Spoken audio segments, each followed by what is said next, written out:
you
Welcome to the Oscoda Township regular board meeting, April 26, 2018. Let's begin with the Pledge of Allegiance. I pledge allegiance to the flag of the United States of America and to the republic for which it stands, one nation, under God, indivisible, with liberty and justice for all. Roll call.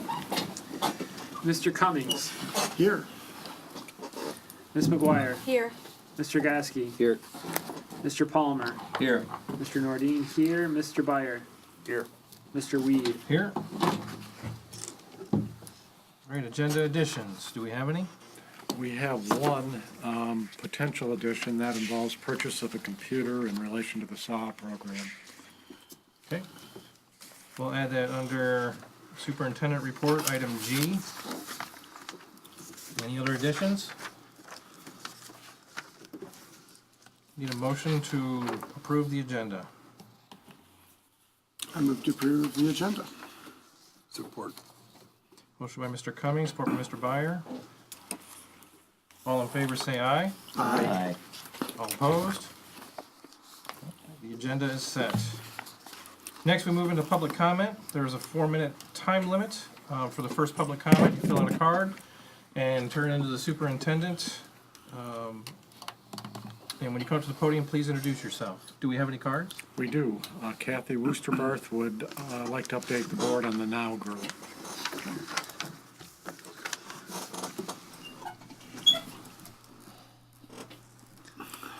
Hi there, Kathy Woosterbarth, 211 Evergreen Avenue. I'm a co-lead of the NOW group, so I'd like to take this time to do an update for what for the board and the community on what we've been doing in the last month, actually. We've been trying to expand in terms of making sure that everybody knows about what's going on here in Oscoda. We've had some interviews with National Public Radio.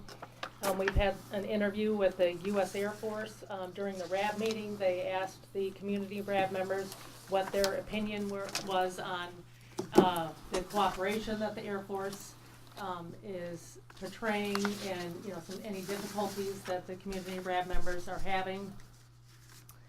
We have had conversations and meetings with MPART, the Michigan PFAS Action Response Team. We invited them to the RAB meeting that just occurred last week, and they did attend. So the community members and the township were able to meet with them. We feel like that was a very fruitful and cooperative meeting, and we'll have a good relationship with them moving forward. We had a NOW organizational meeting where we created some committees so that we can get some, we have more members, and so things are going to be happening a little bit faster, and we have more, we're able to delegate and have more things happening.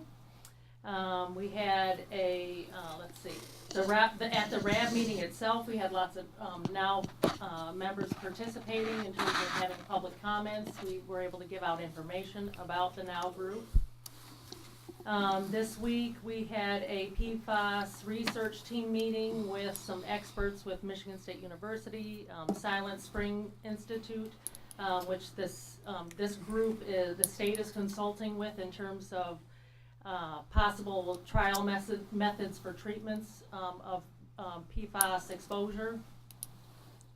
We also had a meeting with Aaron this week in terms of our group. We had a small group meeting with Aaron in terms of how to communicate with the township of what they need from the community and how we can get information from the township.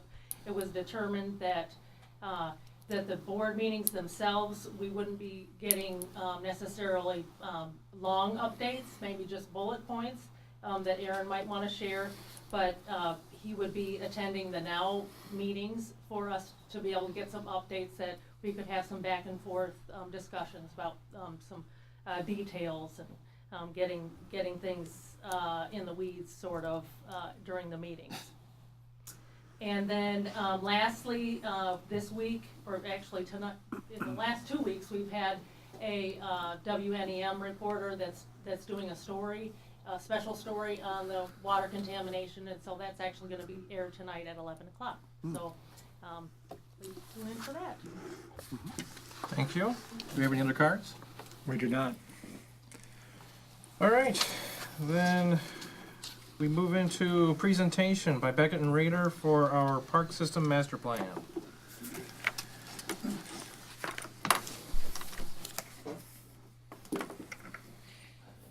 Good evening.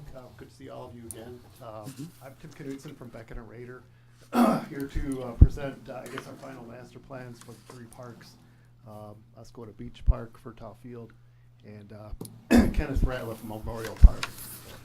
So I've handed out to the Township Board a copy of a presentation we put together on PowerPoint. I will leave this PowerPoint with the Township once we wrap up the presentation, so you have that as well. Basically, I want to kind of walk folks through the process. You guys are all pretty aware of the process that we took, so I'll move pretty fast here. So let's move forward. I guess the first document you have are the 3 existing parks. In your packet. And then if we go to the next page, I just wanted to kind of preface everything with the goals and objectives that are stated in your so for example, goal number 1 is to continue to provide and improve recreational and support facilities that inspire community pride. A couple of objectives attached to that: continue to provide a high level of cleanliness and upkeep and maintenance of existing facilities, improve existing facilities that need improvements or become outdated, and focus on improving water access to relevant township parks. Now, I don't want to read through all of these and take up your time. We've got 7 goals and a number of objectives attached to those, but I just kind of wanted to set the stage for the master plans and how we are trying to meet some of those goals and objectives. So if you skip ahead to the 3rd page, this page from this page is actually from your rec master plan. And it shows the action items. So, for example, if we look at, let's look at Ratliff Park. We've got to develop a master plan for the park, pave the entrance and parking area, better define parking areas for trailers, replace existing playground equipment, replace deck around pavilions, and improve the boat dock launch facilities. And then way over on the right-hand column, these action items are all prioritized. So these are things that we use to try to guide our development of our master plan. Next page is just a shot of the existing Oscoda Beach Park. All of you know where it is, but we're on the east side of 23 near Township offices. It's a beautiful park. You've probably got one of the best beaches regionally. I mean, I don't know if there's a beach with 1,000 feet or more of nice sugar sand like this beach has. There's a lot of activity going on, your busiest park for sure. Very busy in the summertime with a lot of organized activities, including the constant use of the band shell. So, and then a number of desired improvements mentioned in the master plan included, like we mentioned, improvement of existing furnishings, improved entry presence, and identity, and consideration of the undeveloped north parcel. If we go to the next page, you folks will be able to see this very well. But the board has seen this before, and this is an area analysis. So it's basically the existing park overlaid with some criteria, both positive and negative, that just tell the township that we've looked at these parks and identified some of the, I guess, the benefits, positives, and the challenges within the park. So I think the first thing we noticed is in the area of the skate park, basketball court, and band shell, there's a lot of activity going on. We didn't see this mentioned in the rec master plan, but we did hear from the board and some other folks that that's a problem. There's just so much activity occurring there. There are sometimes use conflicts. For example, folks who are trying to watch the concert may get distracted by skate park use and things of that nature. So if we move from, I guess it'd be north to south through the park, it seems as though the amount of activity kind of has a hierarchy where it's most intense in the north, near this area that I was just describing, kind of moving to least intense on the south end. And then we also talked about the sight line into the park, down River Road.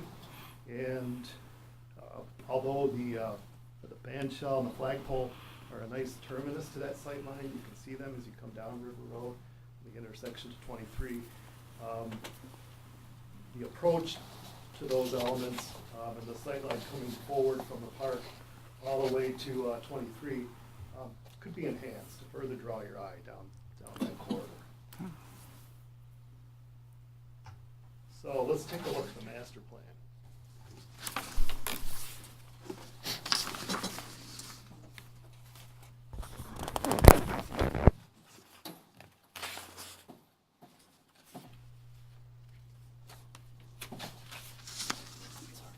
Sorry. So this is the master plan that we prepared for the beach park.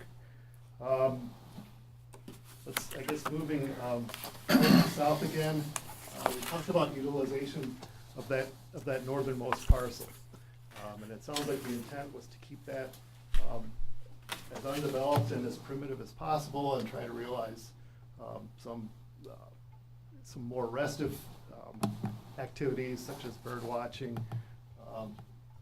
just walking through the space, and making your way to the beach, which has a lot different character than this beach. So what we're doing is extending a boardwalk from the existing boardwalk out into that area, and there's a little stub that goes directly to the water line, and that would be a grade level rollout mat or wooden mat that would get that would provide accessibility for people of all levels, not just people on foot, people on wheelchairs and walkers and such, to get to the water. So probably the biggest change in this master plan from the park that you have now is this area of intense use.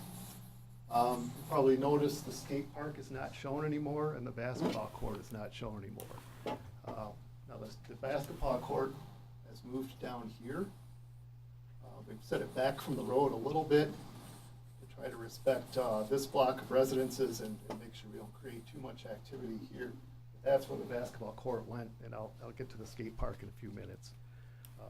But what we did here is try to maximize this space and in terms of the opportunity to try to focus that more on the band shell itself.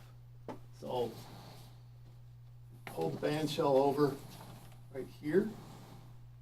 If you line that up with the axis from this proposed roundabout at the entrance, your views go right through that underneath to the fishing pier.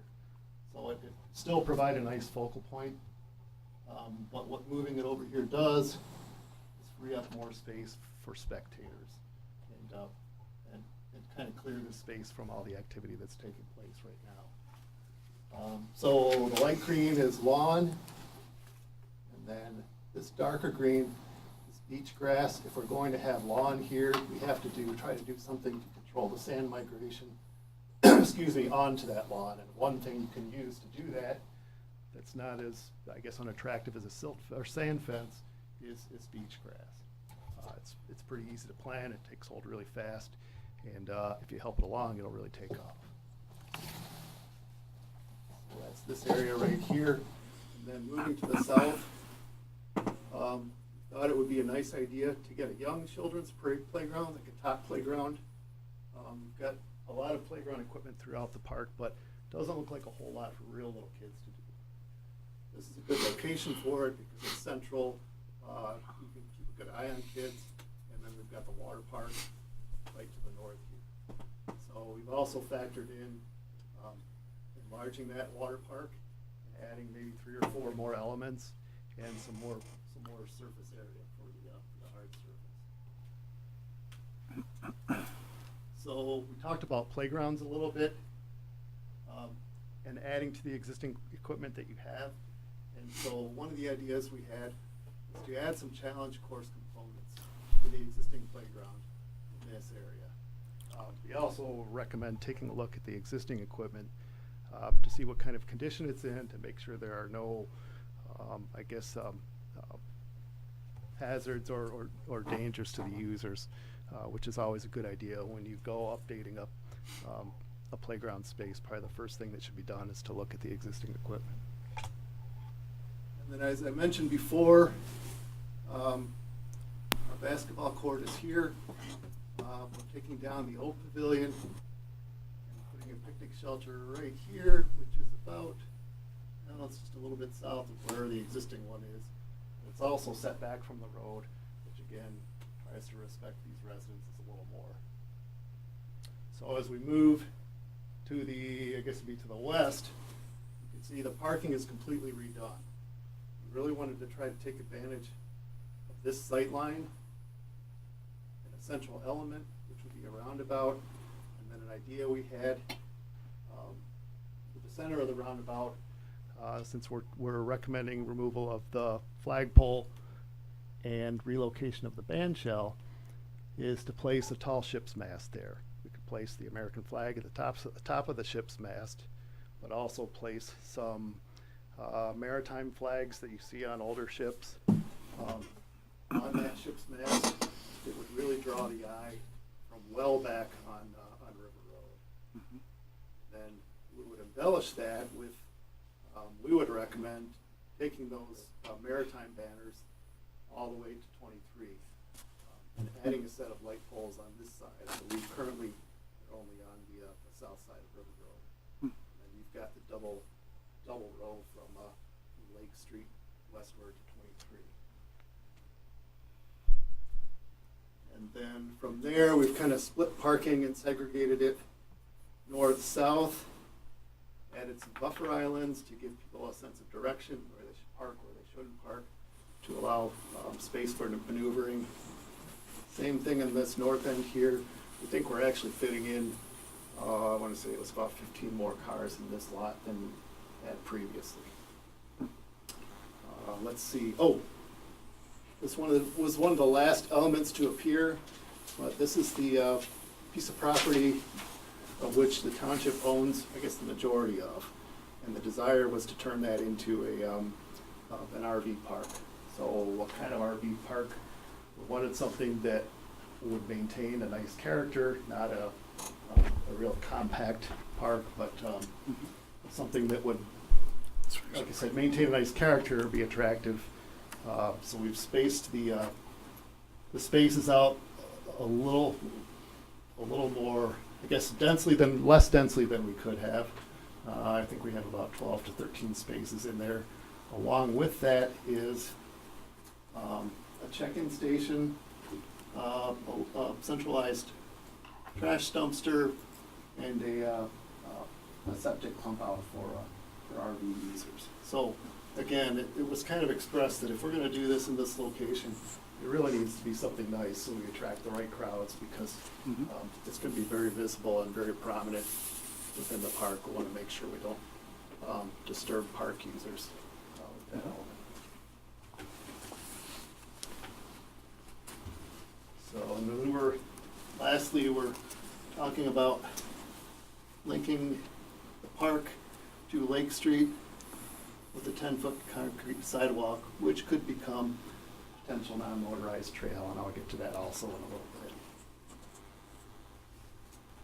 So, next page is Furtop Field. This shows you an aerial of the existing site. It's pretty much a blank slate, other than the development that's taken place on 23. The Paul Bunyan statue and the landscape plantings that kind of draw your eye away from the road into the statue present a nice, I guess, facade to the park. They do limit views into the park a little bit, but just the fact that they're recessed from the road kind of pulls your eye into that space a little. So something we thought we might be able to capitalize on. The next page again is a repeat of the area analysis. So you folks have seen all this, but one of the things, as I mentioned, the Paul Bunyan statue has a nice central focal point. The landscaping kind of enhances that, but also presents a barrier. There are parking strips on the north and south end of the park that are defined by wooden bollards. It might be nice too, if we're gonna have more activity in that park, to formalize that parking a little bit more. And then lastly, you know, it's a blank slate, but there's a reason for that. It's a festival space. We want to try to preserve as much of that as we can while still enhancing the park itself. So let's take a look at the master plan.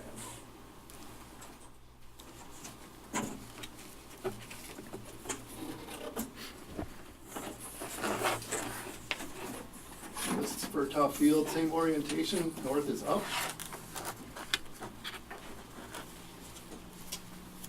23 is right here, and Lake Street here. So, probably the first thing you notice is the densely developed north end. We wanted to try to keep as much open space as we could. In addition to the festival, we know the soccer team practices here. There's some other informal activities that take place in this space that require a lot of space. So, at the very north end, we formalized the parking as I described by paving and curbing the edge. We haven't done the same thing on the south side. We thought it might be nice to leave that turf and just leave it as a seasonal parking area. And then this large element here is an event pavilion. If any of you have been to Sheboygan and seen their festival square, kind of the same thing we had in mind, a large roofed pavilion with event space underneath that could be used for festivals, sales, winter events, car shows, you name it. The city of Sheboygan puts theirs to real good use, and it's probably busy more often than not in the summertime. To the east of that, we're showing a pickleball court. There was some desire for pickleball in the area, so we introduced that. And then to the east of that is where our skate park went. Now this is a little different than the skate park that was down at the beach, probably a little nicer. What this represents are 3 planes of concrete. This one is at grade level, this one is at 3 foot above grade level. At the center would be a ramp. So we're creating something out of the concrete itself that could accept the skate park elements, but that can also be used on its own for skateboarding.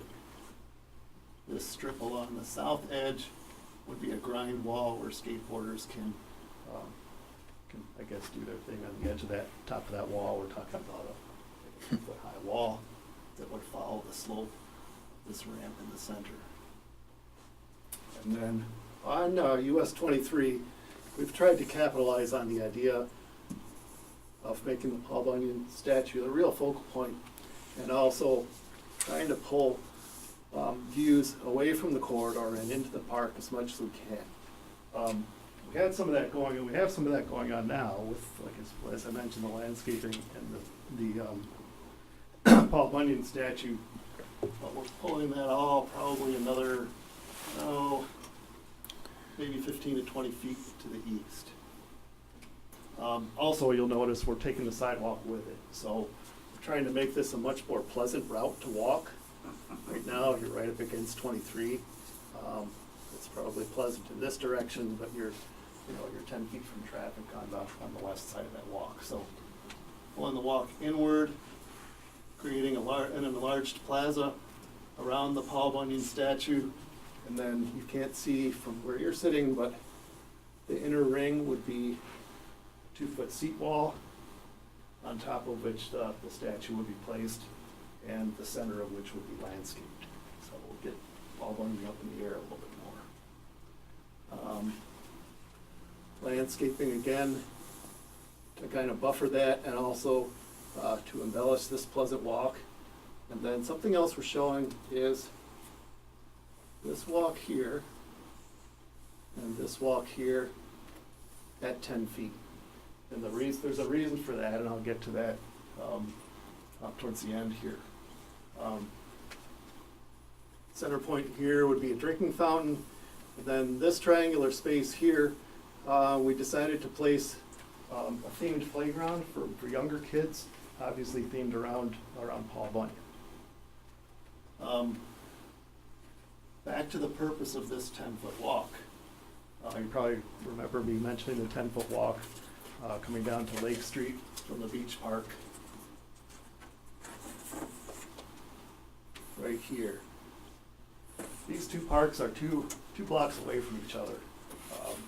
So we feel as though there's a real opportunity there to link the two with that 10-foot non-motorized trail and potentially link that to the regional Alpena bikeway, the 10-foot wide trail as it comes down to the north. There are funding opportunities that come with that. So while it's not in your master plan to link these two parks, to link them mainly for the benefit of park users and spread out the activity and crowds a little bit more, we think would be a real plus. To realize grant funding for that element, which is obviously not shown on here, the Parks and Rec master plan would just have to be amended and resubmitted to the state, which is something that we do quite often. So, I'm going to move on to Ratliff now. This is Ratliff Park, much smaller scale because it's a much larger park. Of the three, it's obviously the most primitive, and it's not in town. It has more of a state park feel to it. You've actually got 3,000 feet of lake frontage on the park. The east end is much more developed than the west end. We think there are good reasons for that, and it kind of presents a nice hierarchy and some options in terms of use intensity. If there are things you want to do, kind of getting away from the crowded area here, such as fish or bird watch, this whole northern end of the park exists, western end of the park exists for that to take place. So some of the improvements suggested for this park in the rec master plan are pavement of the entrance, improvement of the boat trailer parking facilities, updating of existing play equipment, pavilion decking or redecking, and boat launch facilities. We did our area analysis for this park and the master plan. We split it into east and west. So what we're showing here that we presented to the board was the inventory and analysis for the west end of the park. Again, I mentioned that west end is very primitive. We've got kind of the beginning of a potential boat parking overflow area here. There's a really nice space that seems a bit underutilized, at least formally underutilized, to the west of Warrior Pavilion. And then if we look at the east end of the park, probably the main thing that jumped out was just the amount of activity here, the boat launch. And as we talked to you folks, the difficulty of getting in and out of that launch and some of the conflicts that occur with pedestrians and beach users and things of that nature. The playground equipment, as mentioned in the rec master plan, is kind of reaching the end of its practical use life.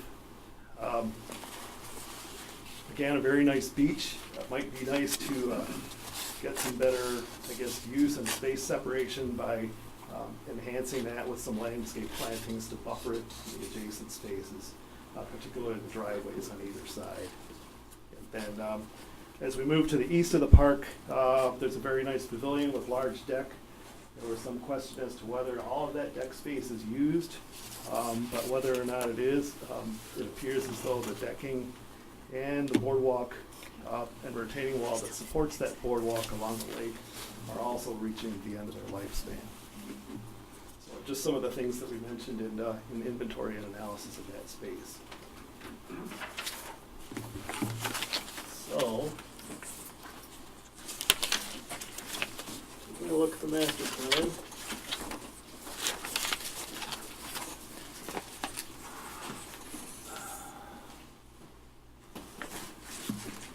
probably first thing you notice on this board is the lack of development on the west end. That's intentional. We want to try to keep that a rested space, but we are showing a gravel trail extending from Warrior Pavilion close to the end of that piece of property, terminating in a loop and a small deck overlook that could be used for fishing, bird watching, things of that nature. Although this is gravel, we're talking crushed limestone, so it would be completely accessible trail to folks of all abilities. Probably the second largest change, maybe the biggest change in this plan, is what occurs right here at the boat launch and Warrior Pavilion. Right now, you kind of have a dead end into that boat launch, which creates a lot of conflict. People want to get to Warrior Pavilion, people want to get to the boat launch. Folks are trying to back out of the existing parking there right now, and it just it's not a good situation for safety. So what we've done is introduce a loop here. Boat launch would stay in the same place, but users would proceed this way to this point, back their boat in, make their drop, and then continue out in this direction where they can park here or make their way to this location and boat trailer parking here as well. So we've added some more, I guess, formalized spaces for boat parking in addition to how the site is currently used for overflow. For example, we've kept this space as it is, extending a stub of pavement in that direction so that if in real busy situations, boat trailers need to be parked here, that can occur. What else did we do? We took out the volleyball court and put that at the beach. I think it's probably a more appropriate spot. Should be a little easier to maintain.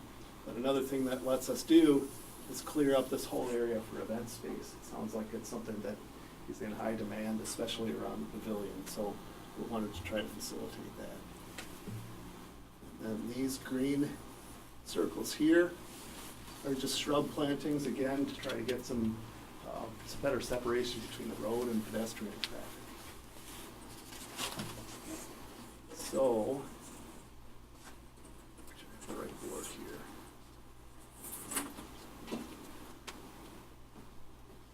here. So this is the east end of the park.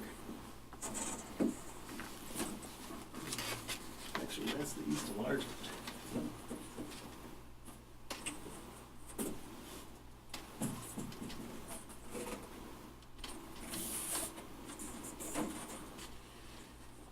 Well, this is the east end of the park. So you can see to the very west, Warrior Pavilion, where our previous plan stopped. Most of the work in this area is in regards to, I guess, cleaning up the south end, defining the space use a little better, and probably most importantly, getting people to the water, including the disabled. Again, there are some grant opportunities that are there. Actually, the Au Sable nor this lake are on the water trail right now. There is not an established water trail for the Au Sable, but it's something the state is moving towards. With that comes potential funding for boat launches and things of that nature. So we thought it'd be good to program this to get a little ahead of the game, and specifically by adding a new boardwalk here, a new retaining wall to hold that up, taking out all of the steps in that walk and ramping it from this point up to the pavilion decking. We're reducing the pavilion decking on the west side a little bit to formalize some parking here, and then also here, I guess the lightest color here is a sidewalk that would separate the parking from pedestrian space. So this teep here again would be accessible, and then the large box here is an accessible kayak launch.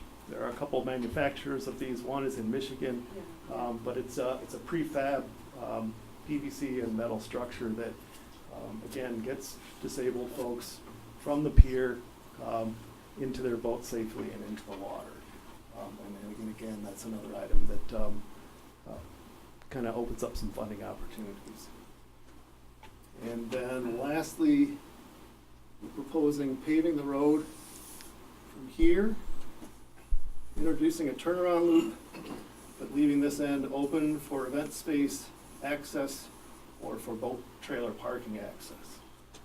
I should mention we're also proposing paving from here west, but it sounds like there's a lot of snowmobile use, and this is kind of a staging area in the wintertime, so we don't want to pave that because it's just going to get it's going to get worn out really fast by snowmobile use. So we're recommending that remains gravel. Lastly, in this center section, you've got a fairly new restroom here. The pavilion here is more in the same condition that the one at Oscoda Beach Park is, so we're recommending replacement of that. And then there are a couple steps in the walk. The pad that supports this pavilion right now has a step in it, and the walk to this restroom has a step in it, which precludes calling them accessible, which precludes, funding for improvements. So they're pretty simple and quick fixes for both of those. This location, when the pavilion is rebuilt, we would remove the walk a certain distance back from that pavilion, enough to build up the grade and raise that walk to the same level as the pavilion floor. And then likewise with the restroom is in great shape. We don't want to mess with that, but we can pick up the walks from about 30 feet in this direction and about, it looks like about 10 to 15 feet in this direction, and then the walk in front of the restroom, regrade that, and the walk up to the level of the restroom floor and get folks into that restroom without having it step.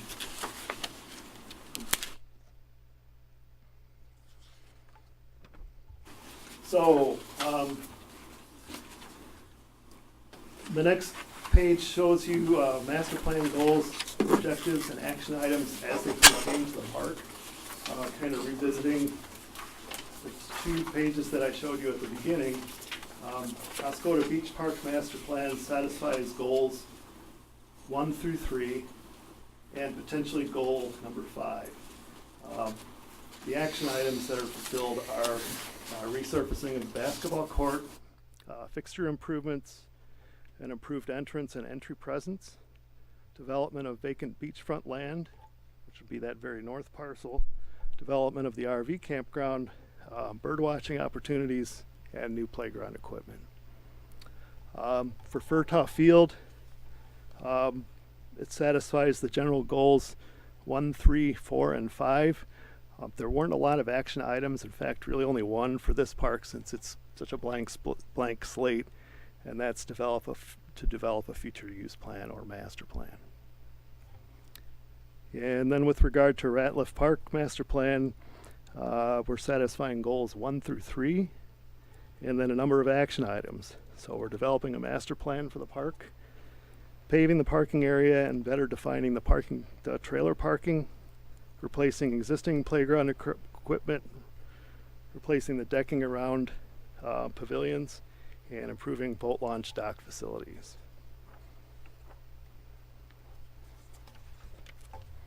Next page presents our preliminary opinions of probable cost. Now, these costs are a little tricky because we have to provide them for the grant. The soonest this can be built is a year from now, and more likely it could be 2 years. So what we have to do is try to build into this estimate what we think the cost increases are going to be for those next 2 years without pushing the budget or the estimate up so high that it becomes unfeasible or unaffordable. So kind of a balancing act. So these costs that I'm going to give you attempt to include those cost increases over a year to 2 years. And then they also include permitting fees, design contingency, construction contingency, and construction general conditions.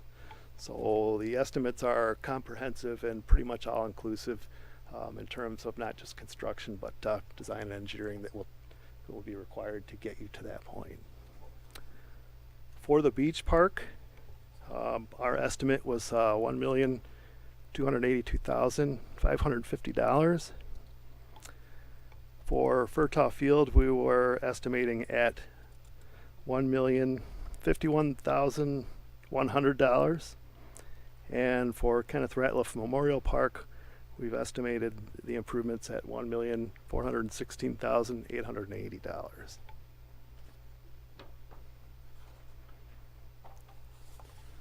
So the next 2 pages present potential funding sources that that our planners thought would be applicable to at least one of the 3 of these master plans. The first being the DNR, Michigan Natural Resources Trust Fund. It's a grant source that you folks have used in the past. There's a $300,000 funding maximum, a 25% minimum local match, and projects must be identified in the 5-year Parks and Rec plan. That local match can be money or it can be in-kind work. It can even be introduction of equipment that you may already have. For example, with regard to Ratliff Park, it's understood that there are a number of picnic tables that we could introduce down there. Those could count toward part of your local match.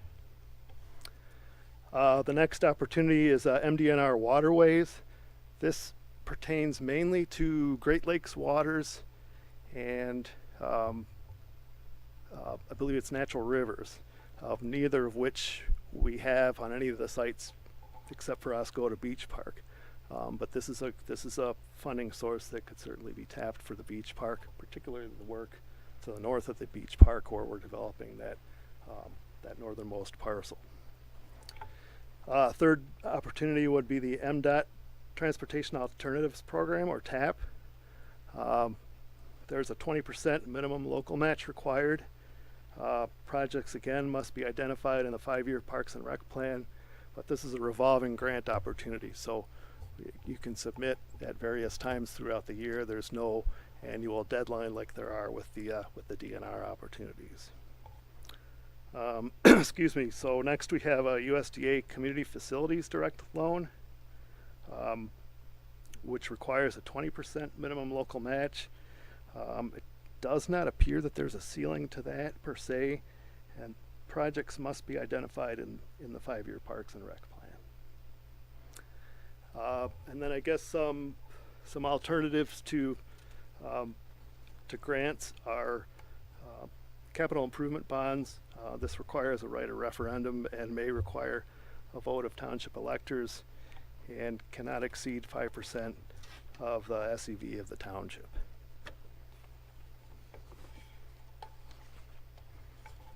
The next one we recommend is a limited obligation bond, which is issued by the local unit of government. The principal and interest payment can come from the DDA if the project is included in the adopted development plan. So, for example, Furtaw Field is within your DDA district. If the improvements were wrapped into that development plan, this would be a funding source that would be applicable for Furtaw Field. Likewise, the next one, which is basically our planner's input on the DDA. According to John, it sounds like the DDA receives around $55,000 from property tax revenues. So the amount of tax capture isn't that great. It's not enough to finance a bond, but could be used to provide a local match. Sometimes the local match commitment is structured over several years to give you some leeway. So in this instance, the local unit lends the DDA the local match, and the DDA agrees to repay the local unit over a set period of time. So this next one is maybe a reach, but it's installment purchase contracts or agreements. There's a public act that authorizes townships to enter into contracts or agreements to purchase real or personal property for public purposes on an installment basis without qualification or approval under the revised Municipal Finance Act. The installment contract is limited to 15 years or the useful life of the acquired property, whichever is less. There's some additional verbiage here that I won't go into, but that gives us, I want to say 8 different possibilities for funding. So that's about the end of what I was going to talk about regarding the 3 parks. Are there any questions I can answer? I got a question about Fertile Field and the skate park pad. Yes. And the different levels. Will that accommodate the equipment that's on the skate park now, since it will be ramping up at a different height? It will. Tried to leave enough space on this plane and on this plane. Probably the elements would be more appropriate on the Far end. level plane. And the other question about Fertile Field is in one of the other plans where the pavilion was at. I remember there being in small writing a possibility of a ice rink. Is that still a possibility for that pavilion, or?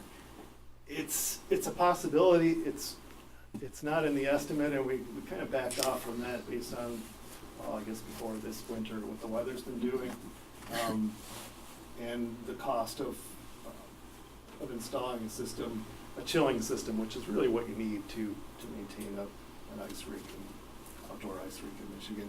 We kind of went through the same exercise in Sheboygan and tried to put some numbers to it, and it just got to a point where it was defeating the project because of the cost involved. So I think we heard from some folks here too that we may not get the return on our investment for something like that. Yes, sir. How long has this $300,000 cap been on the trust fund deal? Well, I believe it's been that way since 2016 because, and this is just for the MDNR trust fund grant. Yeah. But this is what we were limited to in our application for City of Petoskey too. So we maxed out our $300,000, and then they had to provide their match. Now you can combine Yeah. other loans with that and still realize that $300,000, and then use the other funding sources towards your match toward the total. I asked the question, and I think you've kind of answered it. If you think the 300,000 cap is 2 years old, 16, you said. At least, yeah. That's my earliest experience with I it. asked the question because when we financed the pier, and that would be in 11 or 12, the pier was constructed in the fall of 12, but the financing comes before that. Yes. We got 460,000. Okay. That's 53% more than this Sure. Yeah. 300. Now, you're sure that didn't include waterways, DNR waterways funding too, or? No. Okay. Yeah, that's our latest info for that Okay. trust fund grant is the 300,000 match. We did get a waterways grant also, Okay. separately, so. Okay. All right. 300,000 is the same cap we faced on the bike path also. Was that a trust Might fund be a new grant? deal.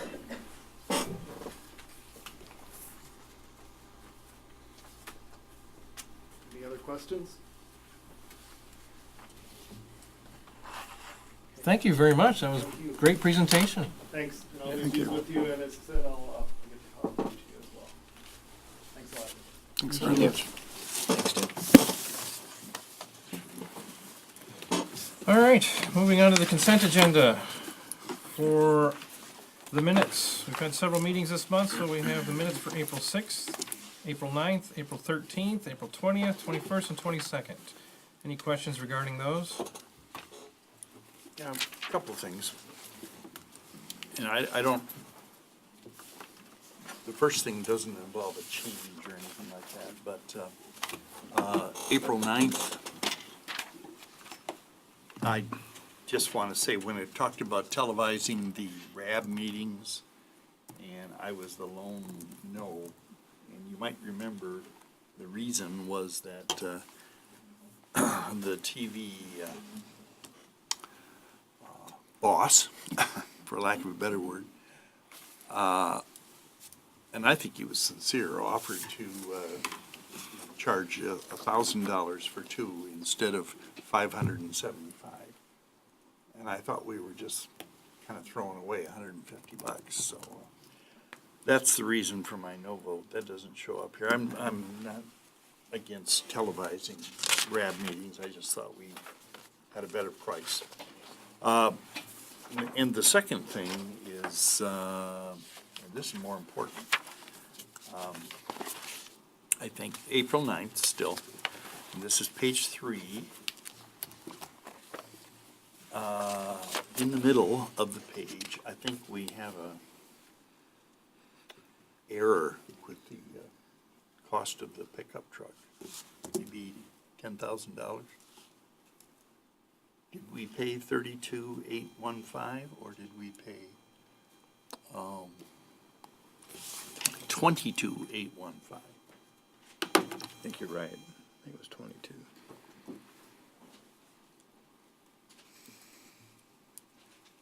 Because the charts that Mr. Stalker passed out show that Jorgensen Ford bid was 22 even for the no chrome bumper, and Zubek was 22,815 for no chrome bumpers.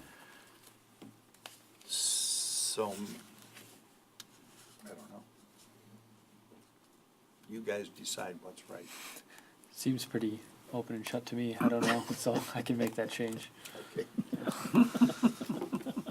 Pretty sure. it was Thank you, though. 22. Thanks, because obviously that was just an error on my part. So I appreciate you guys doing your deal and checking it, because I had it wrong. So thank you. Anything else for the minutes? I do. I also have comments about the April 20th, 21st, and 22nd minutes, which represent the meetings we held publicly for the candidate interviews. And I think it's worth reflecting in the minutes, as I've mentioned at the time of the meetings, but it's not reflected. So since it's not, I promised that I would do so in the meeting today, and there it is. There was absolutely no public attendance, and there was no attendance by the newspaper or any media, for that matter. We met alone 3 times. I find this surprising and somewhat disappointing. For as much as I've heard editorials in the newspaper over the last couple of months, I was surprised that this is as much interest as it garnered from any of those organizations or the public. So I just want to make sure that, just like Mr. Byer, you had a comment about yours, I felt as though this comment needed to be made public here too as well. There was a rather large article in the paper about candidates that had applied and so Yes. forth. I don't know if that article said the public was welcome or not. I don't know. But I know it was a big article. Yeah, when we certainly know that the meetings were posted as public, so, Yeah, and yeah. we mentioned them as such, so, but there you have it. Anything else for the minutes? Anything for the payment of bills for $41,075? Is there a motion to approve the consent agenda? I'd make the motion to approve the consent agenda with the changes Mr. Byer suggested to the April 9th minutes. And Only one change. with the change that thank you. And with a note, if everyone agrees, just a side note to my motion, Mr. Cummings, your statement tonight will make the record of tonight's meeting, if that would suffice all considerations, so. Support. Motion by Mr. Nordine, support by Ms. McGuire. Roll call? Mr. Byer, Yes. Mr. Cummings, Yes. Mr. Nordine, yes. Mr. Palmer? Yes. Mr. Gasky? Yes. Ms. McGuire? Yes. Mr. Weed? Yes, motion's passed. Next, for subcommittee reports and project updates. First I have on here is regarding the fiber cable installation. We'll have a update from the audiovisual personnel. We've had a lot of people asking about that. Hello. Hello. Before I begin, the first thing I want to say is, Mr. Byer, I apologize if you received any flack for that. I was under the impression you were joking about two for the price of one. Did I not. wasn't. I apologize very much for if you received any flack from the public for that, so please. I did not. Oh, No, okay. No. I'm very sorry. On the good news, though, I spent 4 hours yesterday with the fine gentleman from Spectrum Communications, and we now are hooked back up to the main cable system. Yay. Still aren't broadcasting because now I must call our engineer and we have to get some testing done and some adjustments, but that is forthcoming very quickly. That's great news. Thank you. Any estimation on time frame? Working with them, it's hard to tell. Okay. I'm going to shoot for the next 2 weeks. I do have one personal issue. I'm going to have surgery tomorrow in my wrist, so I'll be out for a couple days. But Understandable. once that's done, I'll be in touch with Mr. Cray from Spectrum and say, can we do this quickly? Okay. But we are completely connected, and he should be receiving some sort of signal from us right now. I haven't been able to speak with him yet to find out. So we have both of the computers that are operating. They are actually putting out our channel logo. So if he lets me know if he can see that, then that's good. Cool. Any questions? Thank you very much. Thank you. Best of luck tomorrow. Next, I have one for the bike path, and that is for our Phase 3 grant submission. The DNR has completed their administration of the grant, and they are now in the review process, so preliminary scores should be posted by late summer. The next item is an update for the RAB meeting. Yes, so as Aaron mentioned earlier, we had a RAB meeting this month, but before I proceed and tell you a little bit about that, I'd like to inform the public that 2 RAB meetings have been scheduled in the future, and they are Wednesday, June 6th at 5:30 p.m. and Wednesday, August 15th at 5:30 p.m., both here at the Parks Library.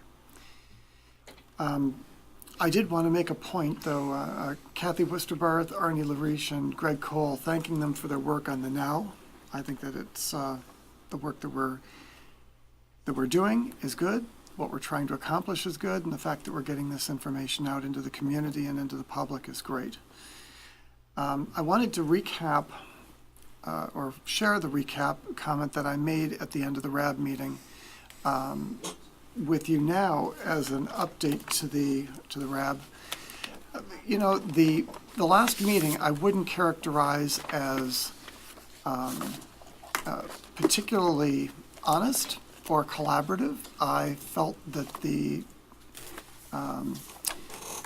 presentation of information by Mr. Mars from the Air Force was required one to pay very close attention to what he was saying, as he characterized that the contamination that we are experiencing is the result of emerging contaminants.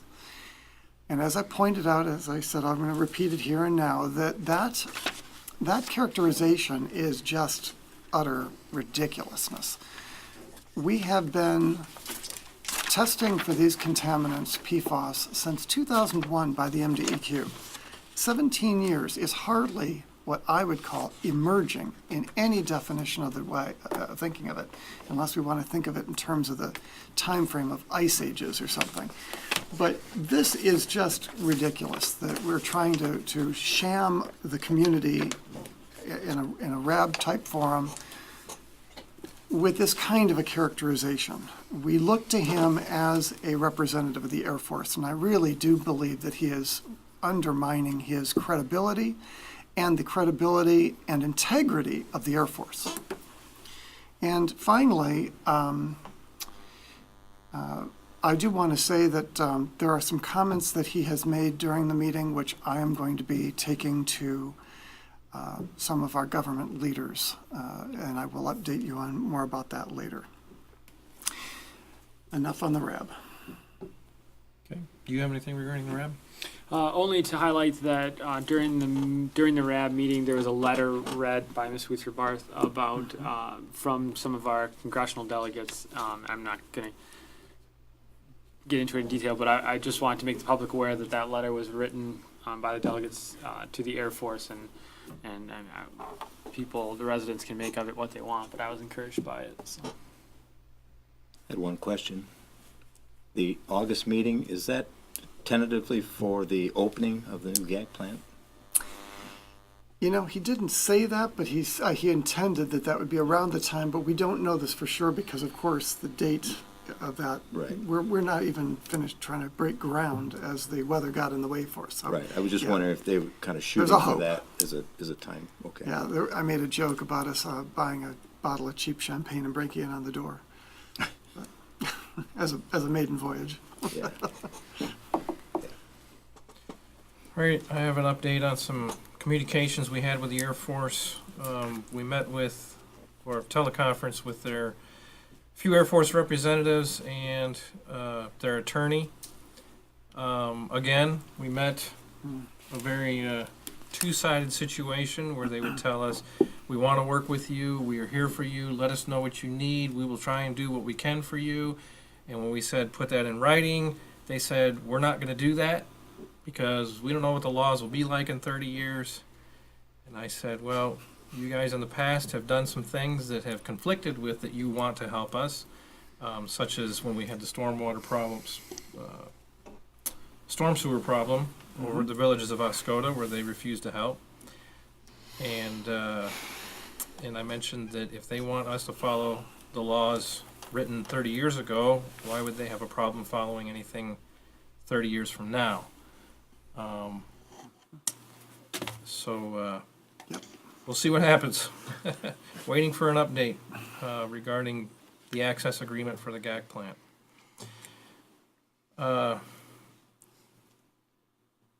Another item is regarding the Phase 1 water line update. The USDA has been working hard to finalize the paperwork, and we should be going out to, the bidding process should start next week. The other item I have here is regarding the Oscoda Community Center. Yes, back to me again.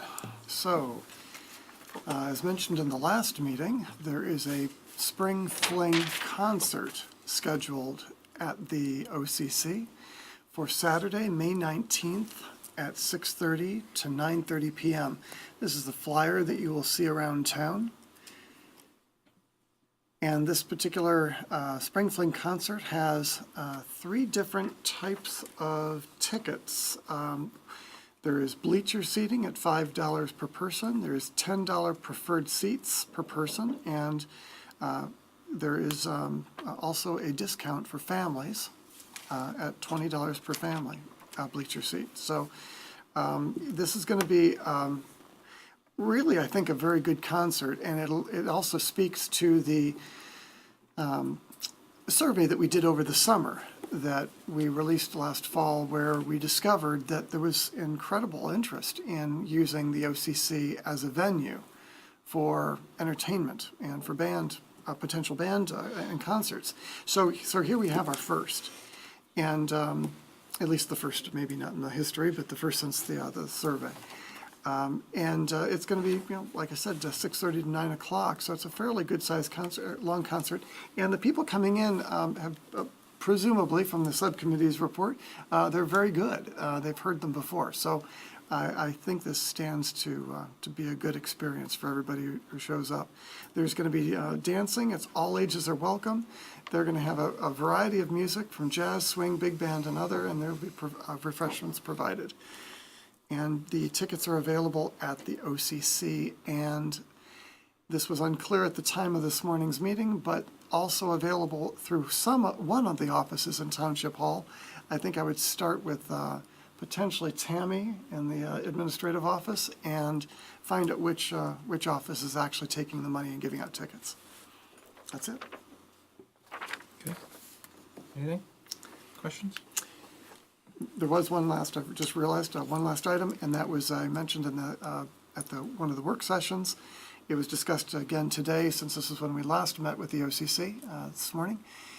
I'd requested that the OCC subcommittee that was formed roughly 15 months ago prepare a report out to us, the board, about the progress that they've made as they've become accustomed to the OCC, its operations, its financial positives and negatives, and literally, and then give us their ideas as to what they see the solutions to be. And so they're working on that. They'll have a draft that we'll review at the subcommittee level next month, and we hope to present it officially here to the board at one of the meetings in June. Anybody have anything else? My contribution is more of a question. Bob, I understand that the coal bath people have successfully gotten enough names, over 50% for paving of that. Do you know anything about that? I do. Well, I'm aware that they believe they have enough of a commitment for a voluntary contribution to pay the local share. Okay. Yeah. And if you have time, what is your thought about the road commission paving connector roads? Is that gone by the wayside, or? By They used connector, to. I'm not sure exactly what you mean, Jim. Connector roads like Gaston Way connects Cedar Lake Road and US 23, or Huron Street in front of the health park is a connector road.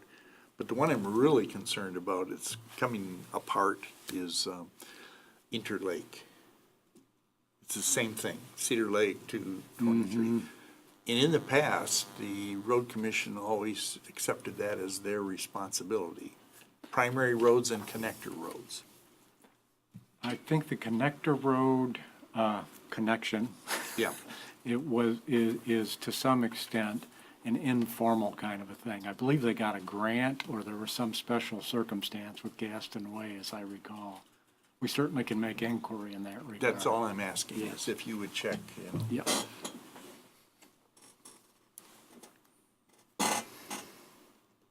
All right, anything else?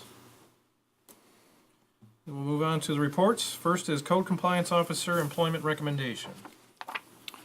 Okay, we have undertaken a recruitment and selection process to fill the part-time position. I've attached a copy of the recruitment ad. We had held interviews and actually identified a couple of candidates that we thought were appropriate to fill the position. We've got a recommendation from our chief of police here that Mark Bridson be hired, subject to successful pre-employment screening and testing. You probably noted in reviewing his application materials, he has a law enforcement background, which appears well suited to the position. So I'm seeking approval to employ Mark Bridson as our code compliance officer, subject again to the pre-employment testing. The position is scheduled 25 hours a week, and the beginning pay rate is $14.44 per hour. Any comments? One clarification in the advertisement for this, the starting salary was listed at $14.47. There might be a typo. I'll have to double check, one or the other. Whatever is in the schedule is what we will Okay. implement.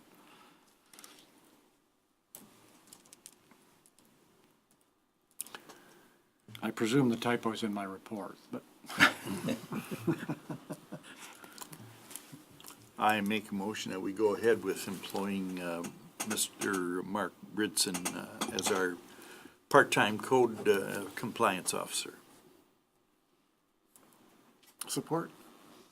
Motion by Mr. Byer, support by Mr. Cummings. Roll call? Mr. Gasky, Yes. Ms. McGuire, Yes. Mr. Byer, Yes. Mr. Nordine, yes, Mr. Palmer, Yes. Mr. Cummings, Yes. Mr. Weed. Yes, motion's passed. Next, Iosco County Agreement, GIS project. Yes, we've been discussing this since January, and the particular question at hand here is consideration of an agreement to create, in cooperation with the county and some other municipalities, a parcel GIS project, which would create a parcel fabric layer. You'll recall that we had committed to participation subject to an establishment of an agreement, and I've attached the meeting minutes from January 8th. Our total cost would be $18,077.39, which would be billed over a 2-year time frame. Obviously, some time has elapsed since January 8th. That's what happens when you have many municipalities and their attorneys working through an agreement.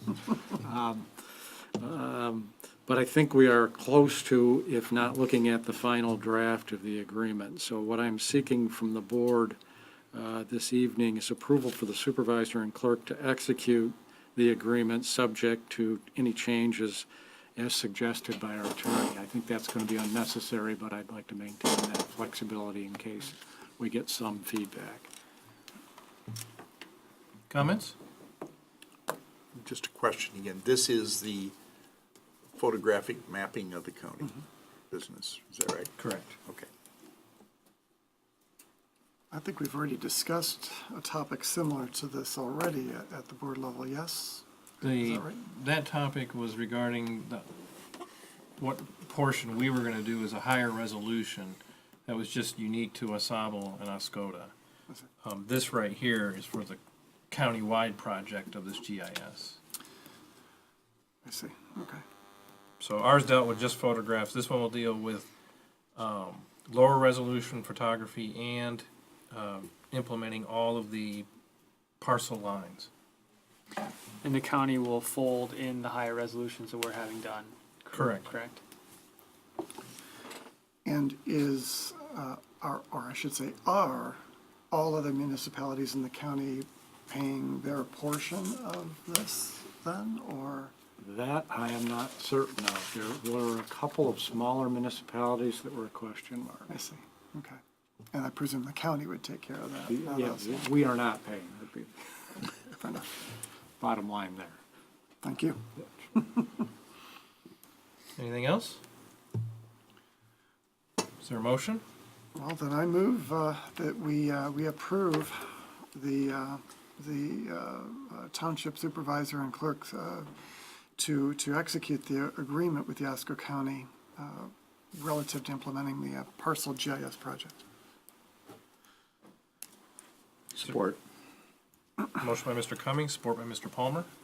And are we subject to any changes the attorney might have as per Fair enough, request, that Mr. little Stalker? addition. Yeah, you had to throw that in, didn't you? did. That's right. I did, I just forgot in that little case. extra part. The caveat. You do that to me. Okay, yeah, subject to the, any changes that may be required from the attorney.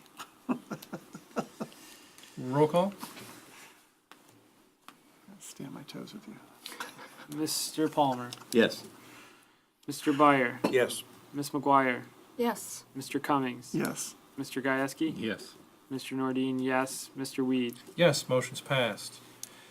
MICTV reimbursement request. Yes, I've attached an excerpt from email correspondence that I received sent on behalf of MICTV regarding the PEG channel head-end equipment, basically providing notification, and the head-end equipment is the equipment that is connected to the cable drop we talked about earlier. It's in the fire barn, for clarification's sake.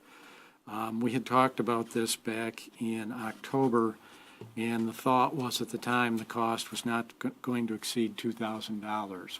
We're now complete, and the cost is $2,519.13. So I'm bringing this back because it exceeds administrative expenditure authority, number one, and primarily number two, it's something I felt the board should be aware of. As I indicated in my report, the drop had not been completed. That was as of last Thursday or Monday when I wrote the report, this Monday.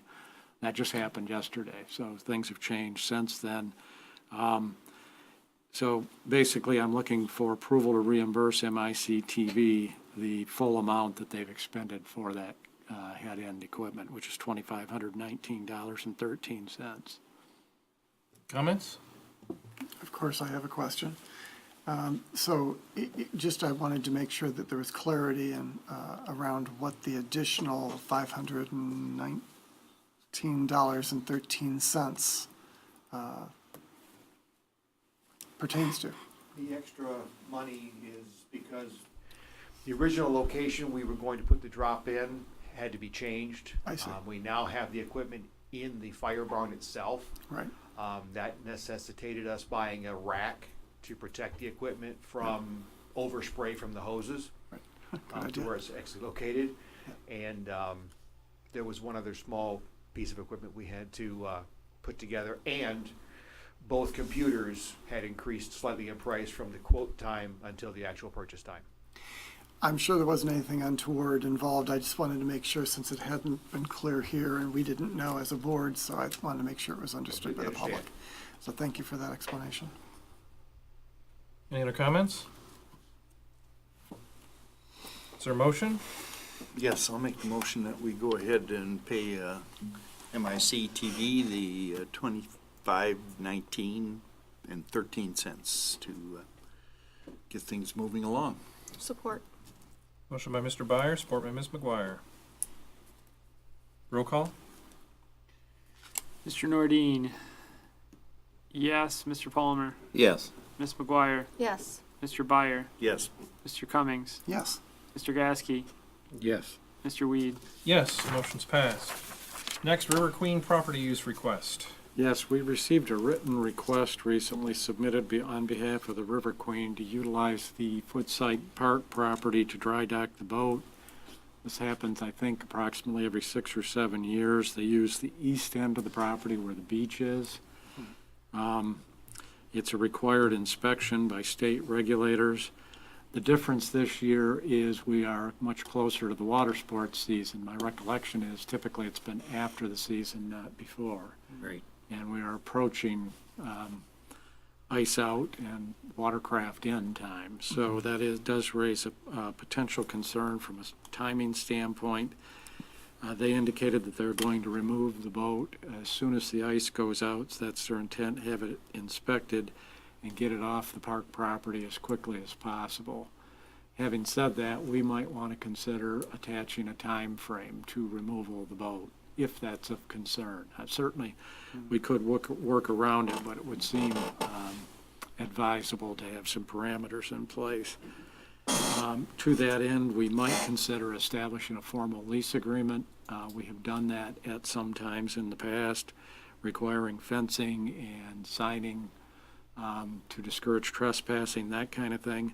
However, for clarity's sake, that was when the boat was going to be there for a long period of time in the off-season. So it's a little different circumstance here. So they're looking for feedback from us as soon as possible. Last I spoke to the representative, they were going to see if there was a possibility they could take it out in the fall instead of the spring. I've not heard anything, so I'm not sure whether that's indication of that, as to whether that's feasible or not. So at a minimum, I'm suggesting if we move ahead, that we be named as an insured party in an amount of less than $1 million on their insurance policy, that we ensure consumers' energy is amenable to the request, and that we establish a time frame and with the approval, and then finally consideration potentially of a lease. If we're going to get into the lease business, that's going to take some time and probably impede on their operating schedule. I think everybody should be aware of that too. But So, and so you said they don't have a time frame involved. I mean, they don't know when they're going to do it or how long it will be for. they're saying they'll try, and as soon as the ice is out, they will contact the mover and get the boat out, but they can't be sure when the state folks would get here to do the inspection. Yeah, that's right. Did I hear you say that they would like to do it in the fall of this year, 18? That's what we talked about as being preferable because of the time crunch, and they were gonna try and contact the regulators and see if that would be feasible, and I haven't gotten any feedback in that regard. So that means operating a full season of tourism with a boat that hasn't been checked. Is that right? That would be true, but they don't do this annually. They do it. I see. What do you mean by, sorry, go ahead. No. What do you mean by time crunch? By time crunch, I mean between the time frame the beach would become used by patrons and the watercraft is supposed to be off the beach, potentially. It gets You pulled might have up a on user Woodside conflict Beach. there with this boat being dry docked on the beach during June, say. So is there some indication that there was gonna be a long time delay between when they pull it and the state inspectors come? No, I don't want to give that. They're going to try and facilitate making this happen as soon as possible, but to some extent it's beyond their control would be the concern. Okay, because So I have no inherent knowledge it's going to take an extended period of time. I'm just raising a cautionary flag here. well, that's what I'm wondering, because I'm not seeing that great of a time crunch unless I'm missing something.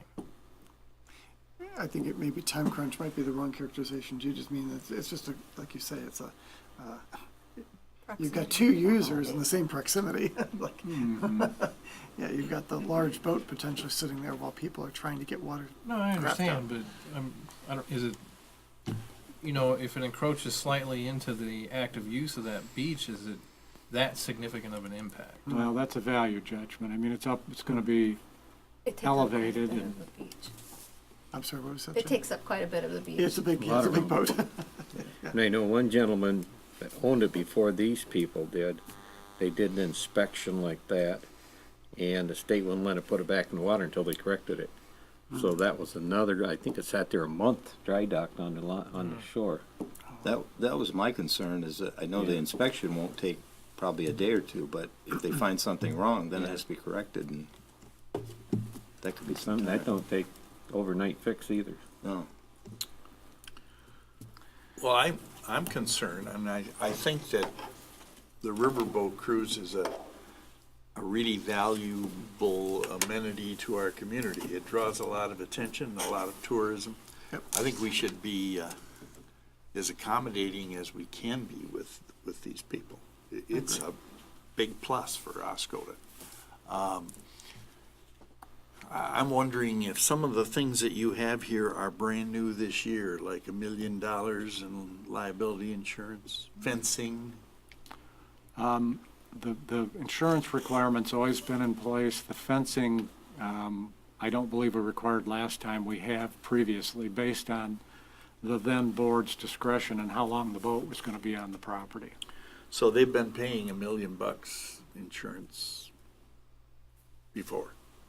My understanding is, yes, they have. I mean, that has been our longstanding, that is our standard requirement for almost any of these kinds of activities. And with that kind of an operation, I would presume that that's at least a minimum of what they have anyway. And then it's a matter of naming us as an additional insured party.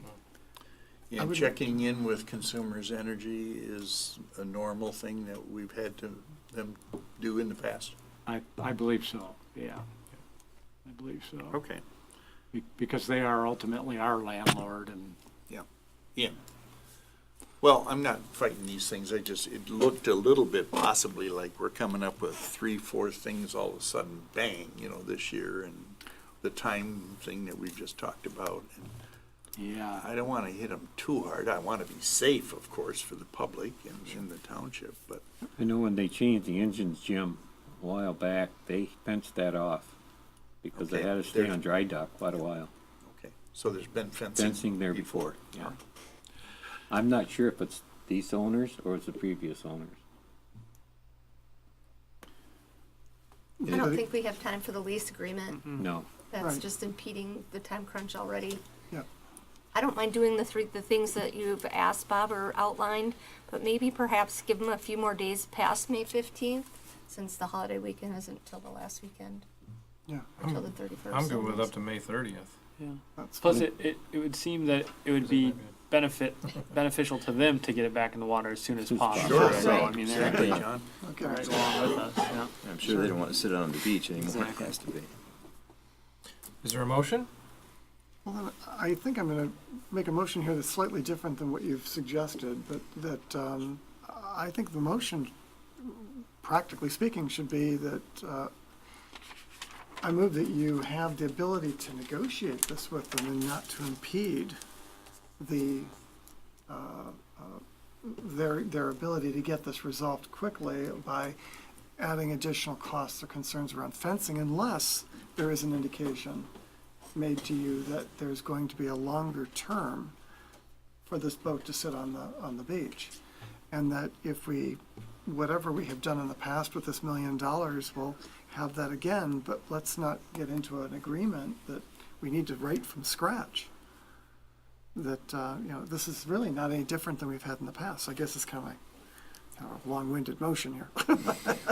But I guess my point is I think I'd like to give you the ability to work with them on it. And and try to follow suit with what we have done in the past. Just so I'm clear. Please, yeah. So that we wouldn't have a lease, I would just try and Yeah, work with them yeah. to apply the requirements that appeared reasonable under the circumstances. Absolutely, yeah, absolutely. I think that's exactly right, because we don't have any indication that we're going to be dry docked for 2 months or something like that. So we don't. I don't want to get, Right, yeah, and extend the date closer to the holiday weekend as possible, maybe, yeah. for them, Can we still require the $1 million insurance? yes. I think that's always fair, Okay. and I think we And should then- always Like you do said, that. I'm sure they already have it, but Right. just so that we've Right. got the paperwork that shows. And I And did mention concurrent. that they're expecting that. She didn't seem to be concerned. Okay, so John, look at John's pain look here. John's like, what? Okay, Yeah, so no, in listening to your motion, I One will more admit, time. I did not write it down that's fully. fine. No, that's fine. So, all right, so here's what we just kind of worked it a little bit more out here as a group here.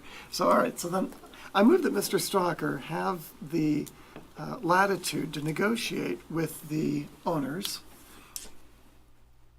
to dry dock the boat for a period of time up to May 30th. And then continuing to require the township is named on the certificate of insurance for $1 million. And that if anything further develops, that he would need to let us know. We were gonna go to May 30th? Well, that was the suggestion here from Aaron. I think May 30th is fine. It beats the holiday weekend, so Okay. I think that's reasonable. Does that make sense? Does that help her? Still long-winded. And I think John's point is well taken, that they're gonna wanna hurry up and get this Yeah. done and get the No boat kidding. going, Yeah. Yeah, sell some tickets. Right. yeah, I don't want us to stand in the way. But at the same time, I want to make sure we have some coverage. It's fine. Is there support? I will support that. Motion by Mr. Cummings, support by Mr. Byer. Roll call? Mr. Gasky, Yes.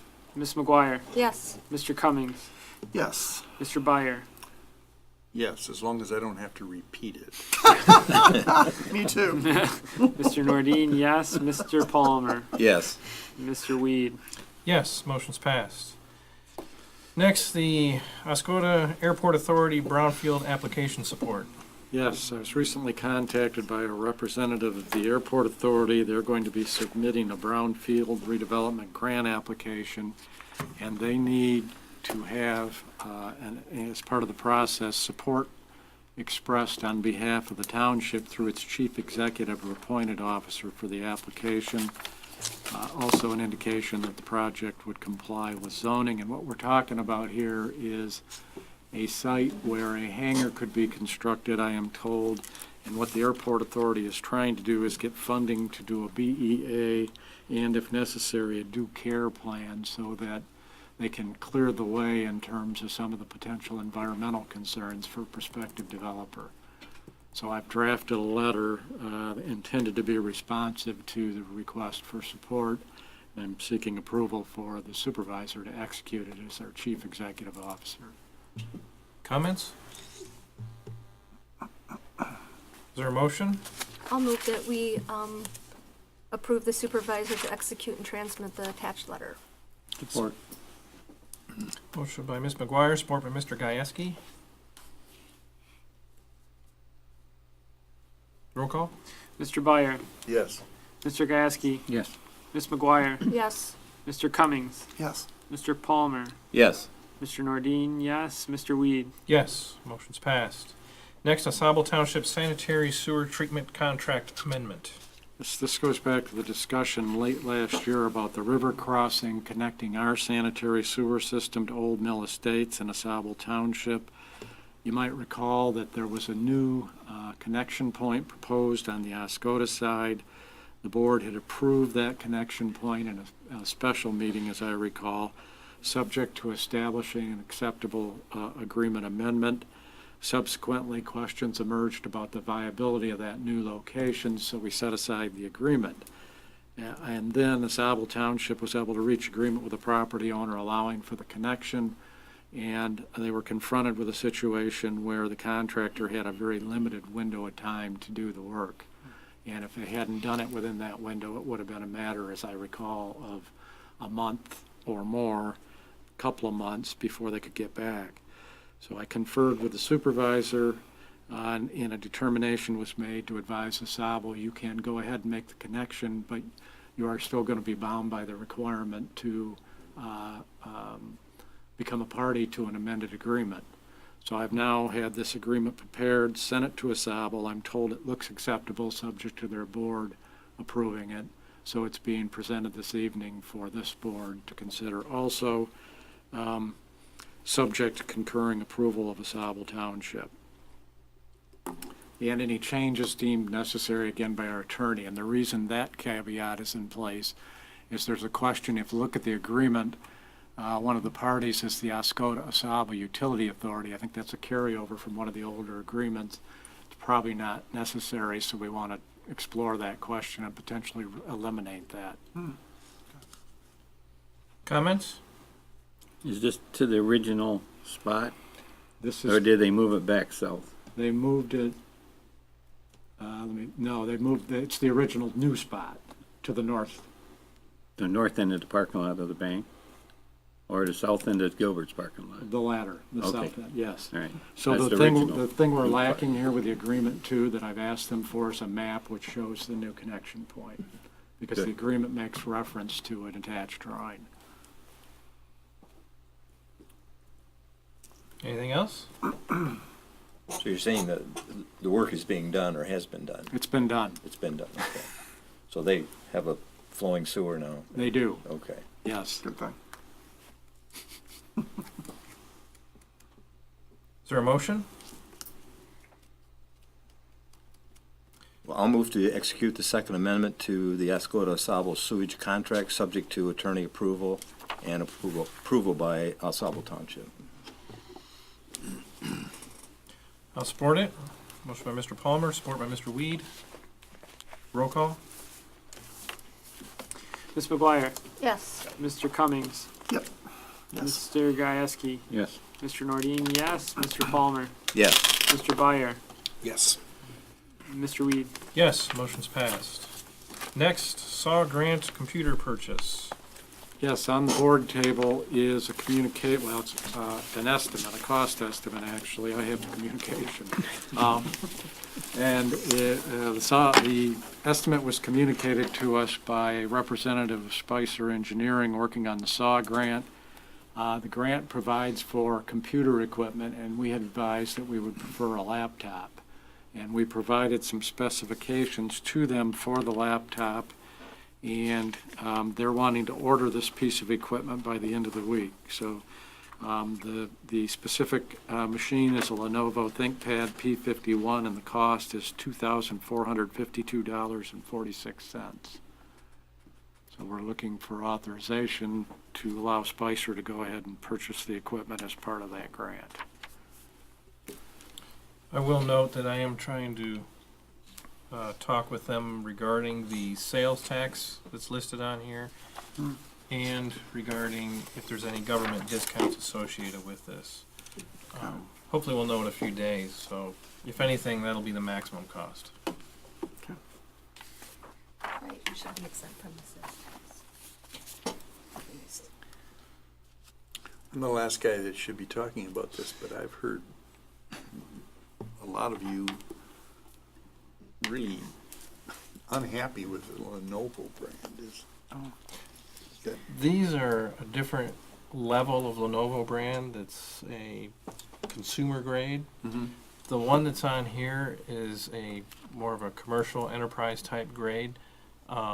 It's pretty similar to this one, so much more reliable and it's spec'd out to sustain long term. okay?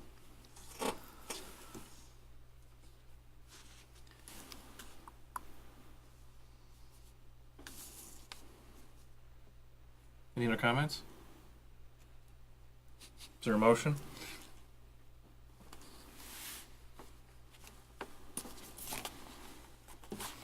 I'll move to approve the purchase of the computer for Spicer in terms of the SAW grant, the amount of $2,452, not to exceed $2,452.46. Is there support? Support. Motion by Mr. Palmer, support by Mr. Cummings. Roll call? Mr. Cummings, Yes. Ms. McGuire, Yes. Mr. Gasky, Yes. Mr. Palmer, Yes. Mr. Nordine, yes, Mr. Byer, Yes. Mr. Weed. Yes, motion's passed. Next, superintendent selection process.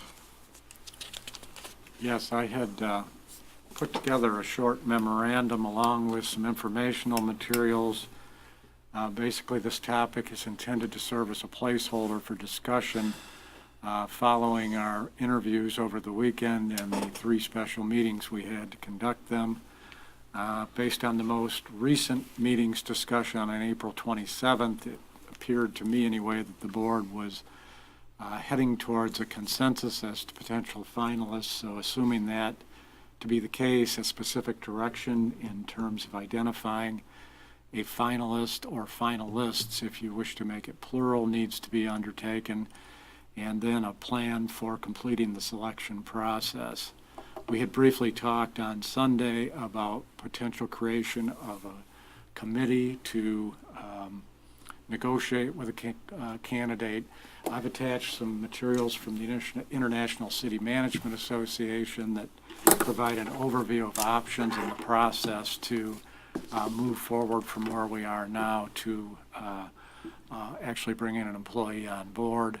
One of the things I pointed out in the memo is that it was suggested you could have legal counsel involved in the negotiation process. I'm not suggesting that that is or is not advisable, but it did strike a chord with me because that's the way the process was approached when I was brought on. I negotiated with Township's attorney. In any event, we are at the point where the discussion from Sunday would be brought to the fore here in terms of establishing a direction. Any comments? Well, I noticed in the ICMA suggestions that they suggest just one negotiator. And I would, your comment about having the a council, city attorney, I think one negotiator and the city attorney might be proper way to go about doing that. I don't know if that was their suggestion. It kind of surprised me that that would be the case, that they would suggest one negotiator, but whatever the board would like to do. But that in reading through that was their suggestion, is one negotiator. After reading it, my thoughts were I thought the idea of the attorney being involved is a good one. So my thoughts went to 2 board members and the attorney, possibly one short of formally doing the whole subcommittee bit, but having 2 board members and an attorney was my thought after reading it. Is your thinking, John, that the attorney would have a vote on this? If not, you're going to have a tie with 2 board members. Well, I would, yes. So I guess to answer your question, my thought is no. The attorney probably wouldn't have a vote, but they would be there. They'd have a voice. Yeah. Maybe not a vote. You know. Sure. And hopefully it wouldn't come to an impasse. I guess is my thought. I just think two people could get it done. So. I think having a couple of heads bang together is better than one waving out in the air. Mm-hmm. Fine enough. Bob, do you have any indication or idea why they would suggest just one negotiator? Probably so it's a consistent message for the candidate. So, you know, you could have multiple parties involved, but they would communicate through one individual. I Typically, see. like with collective bargaining, you have the attorney Right. and the business agent doing the conversing with all the parties to the discussion, sort of backfeeding that. Right. Okay. That'd be my There really guess. isn't a vote, right? It still has to come before the board. No, and if the committee were empowered in any way, well, I wouldn't say, even if the board members and the attorney were empowered in any way, in a formal sense, it becomes a committee. I think we would want to be, if there's any question at all, we should just acknowledge this thing as a committee and Sure. post it and probably play it safe in that regard. Okay, makes sense. Yeah, and it's fine with me. Obviously, not violating the Open Meetings Act is a good thing in my book. So anything we can do to do that, but to stress my thought is, you know, it wouldn't be a situation where it's a done deal after negotiating. We would just be there to simply negotiate, try and work an agreement, and then bring it back to the board and see what happens. Well, I like Mr. Nordine's idea of 2 board members and the attorney. I think 3 people would, I think that would work for negotiation. I just want to say that I felt that we had a lot of great candidates. The interviews, I thought, went very well. I want to thank you for coordinating all of that and making it flow so well. You're welcome. I think that, you know, for what we had to do to go through the selection process, I think it went pretty smoothly, and the I agree. timeline was done pretty well. So I agree. I guess we'll probably need to tackle this in a few different sections here. So maybe the first one is that we get a motion of who the selection is, and take a vote on that. Of course, pending the negotiation process and a background check. And pre-employment testing and screening and all. We would presume the process, just for clarification's sake, I would envision is the negotiation and then making a conditional offer subject to the pre-employment. Correct. Yep. Just so everybody's on the same page. Yeah, that's right. That's right. In your envisioning, at what point would the background check be conducted, before or after negotiating? It doesn't have to complete by the date, Okay. is the reason on that. Okay. So in case it takes longer, Sure. we still meet our date. So you'd begin background checking before. You could. Certainly, I would think you'd want to do it before you made the conditional offer. Okay. Yeah. Well, that's the reason for my question is even before that, we're under. Maybe the term time crunch can come up at this point in the meeting because we're under a bit of one here. So we don't want to waste time, but we also don't want to waste effort. And if, you know, I'd hate to get way into this process and have the background check turn up something that turns out. Not that I expect any of that. No, and as a good point, and just to help make this point that Mr. Stalker is trying to make here, a background check isn't something that is simply limited to data you can search in a computer on Google or something like that. It's other information. It could even, and I don't know if that's something we intend, but it could even involve a drug test or something like that. And so these things take time. It takes time to get the results back. So if this is all scheduled and then you've got your date that you're trying to make, you don't have to wait for all of that to come in and be vetted before you then finally start the person or start the negotiation or whatever the case may be. So it's so that's why the wording which Mr. Stalker used makes all the sense in the world. We get to move forward conditionally. Just for my clarity, are you drawing a distinction between pre-employment screening and the background check? Mm-hmm. Okay. Okay, so do we have a motion on a selected individual? I'll make a motion that we move forward with the process pending pre-employment screening, negotiations, and background check with David Schaefer. Support. Motion by Ms. McGuire, support by Mr. Cummings. Roll call? Mr. Byer, Yes. Mr. Cummings, Yes. Mr. Nordine, yes. Mr. Palmer, Yes. Mr. Gasky, Yes. Ms. McGuire, Yes. Mr. Weed. Yes, the motion is passed. Next, is there a motion regarding a negotiation subcommittee? I guess first of all, who would the two people like to be if we are going forward with that? Who's interested? Really, I think it starts with that. I'm interested. Yeah, we talked before about a few of us. I don't know. I mean, who's still interested? I'd be willing to do that unless, I'm interested, but I don't have to be there. I'm just trying to be And- available. I'll say I'm interested with some potential limitations on my time availability in the near Fair future. enough. So if that drops me out, that's totally understandable. Well, I have those too. Yeah. So I have a day job like Sure. that impedes. So sure. So So, the two of you want to fight it out, or? yeah. Well, let's get in front here. It's on camera, right? Exactly. our viewing's gonna go up. We can leg wrestle. and we're going to include the attorney as well, so it'll be 3.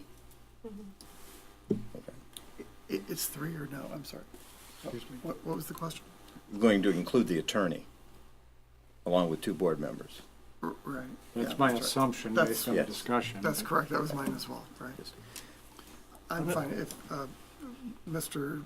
Nardine and Mr. Palmer. It's fine. So do we have a motion regarding the negotiation subcommittee? I would. I have a question first. Yes. I'm assuming the attorney's role in this is just to write up the contract, make sure all the Ts are crossed and the Is dotted, because the attorney didn't participate in any of the interviews that we did. That's right. That's right. I would hope that our little committee would not be led by the attorney's opinion if he didn't see any of the things that we saw. No, So, I don't think that's his purpose, but yeah, I think your point is fair there, Jim. His role would be to just draw the contract. right. Yeah. Legal advice. Purely as an attorney. In my view, it adds some credibility or experience in the process, at least from my perspective of what I Sure. can bring. Having Yeah. him there lends that. Mhm.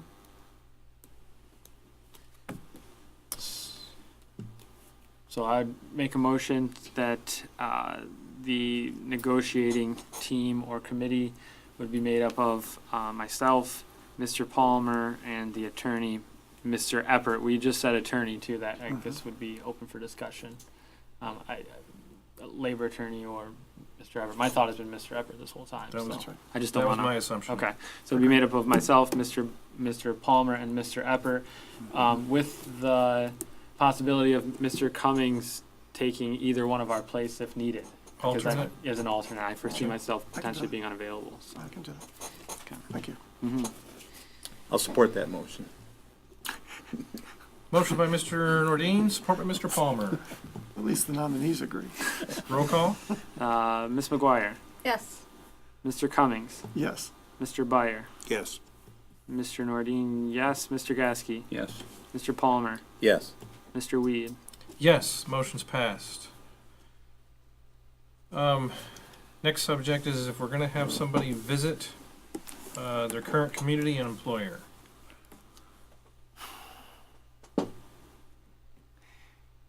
I don't know Say that about again. that. If we're gonna have someone visit their current, their current community and their current employer as part of the background check. I don't know about that. I Did they know do that the- with you, Bob? Yeah, Yeah? They did. but I'm kind of wondering, I have no context for this. You know, I mean, I kind of feel like maybe it's become outmoded, and after all these 27 years, with all due respect, I mean, like, you know, but, you know, I mean, nowadays, I can't imagine people traipsing into the doors of some other community's township hall or city hall and expecting people to sit down and talk to them candidly about somebody we're thinking of hiring. It wouldn't be any different than some of the candidates being here for a couple of days and talking to people in our community. Yeah, I know, which I found a little alarming at times as well, but that's a whole nother matter. Yeah, I don't know. I don't think it's a bad idea. Yeah, my thought, I see what you're saying, maybe outmoded. They may look at us like we're crazy potentially, Yeah. but it may be an effective way though too. I guess you don't know until you try, but it's a long distance. I mean, You don't have to walk in there with a list of questions, you know, either. I mean, you could be a little more candid about it. yeah. Well, I guess there's a couple sides to it. Incognito. One, I don't know whether we would get anything valuable, but then we wouldn't know unless we tried, so I understand that. On the other hand, we're talking about traveling to, is it Cleveland or Cincinnati? Cleveland, Ohio. Cleveland proximity, yeah. With what, one or two people, to then ask these questions of a variety of folks in that community at obviously the cost to Oscoda. I mean, I'm just kind of wondering, is this really I something know that, people in that area. I don't know, Actually, I I don't do know. know somebody that plays football for them now. Oh, yeah, right? yeah. I share the same concerns. I wonder if we can accomplish it via phone or something else. I don't know. Yeah. Either way, it doesn't matter to me. I Just think forget, it's a good I idea. forget the deal, you know, maybe the question was asked, but is this gentleman's employers going to be surprised by this? That's what I'm thinking. We just walk in there and he didn't say anything until Yeah. he's notified and gives him his 2 weeks' notice. We might be busting the bubble. Yeah, I would. We are on YouTube right now. That's right, and we've already named the candidate, so. Yeah, well, I would assume that We there's. would have missed that offer. I would hope or assume there's time between this very moment in time and when we show up on site in their community for him to have that discussion if he hasn't already. I was assuming that we would schedule this. If we made a trip down there, we would schedule it to, number one, make sure that he's there, it's not a day off, and that he'd be ready for us to be there. I mean, he scheduled his appointment to come here and interview. I would think it would be appropriate for us to schedule a time to come down and visit him in his workplace. I don't think the intent of this is to surprise, walk in and surprise somebody that here we are and oh, we want to see what's going on. I think it's just to see what his work site is like and what kind of work he does and the relationship between the people there and that sort of thing. That was my impression of the whole idea of going down, is that it's not a surprise. You drop in and here we are. You would schedule ahead of time and they'd know we were coming. I think historically, part of it's been to talk to people in the community as well, and it depends on the community that we'd be under consideration. If it's a large metropolis, it probably has less value, frankly. So is there consensus to have someone go to Ohio? Not by me, I guess. I feel like I'm not feeling the need.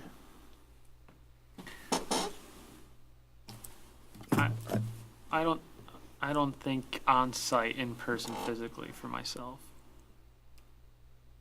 Doesn't matter to me, so I guess no.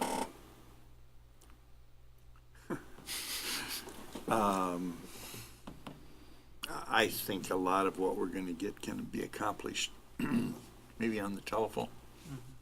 Yeah. That more than any of the other electronic methods. Telephone, you got somebody's voice and you can pick up on that. I don't know. It's a suburb that butts right up against Cleveland. It could be hard to go and check people that live in the community. What are you gonna do? Check 2 or 3 stores or restaurants or something like that, you know? Boy, that's a small sample. All right, so it looks like we don't have consensus for a personal visit. Do we need anything regarding doing this check via other forms of communication? Do we need to select somebody to do that, or? We probably should discuss it. Does the board want to consider empowering the folks who are going to do the negotiation to pursue that process? Might be one option. Or delegate it to other parties, but. Sounds good to me. Does that sound good to the people that we are obligating right now? Yeah. I was gonna say, I didn't sign up for this, but no, yeah, It's fine by me as long as the board You gives better us some back me. direction as to who we should be contacting. I'm not exactly clear who we would contact. I would prefer to leave it up to the two of you to Okay, define that. okay. We can figure that out. Okay. Yeah. So, all right, I make a motion that the negotiation subcommittee also conducts a personal portion of the background check. I'll support that. Motion by Mr. Weed, support by Mr. Gieske.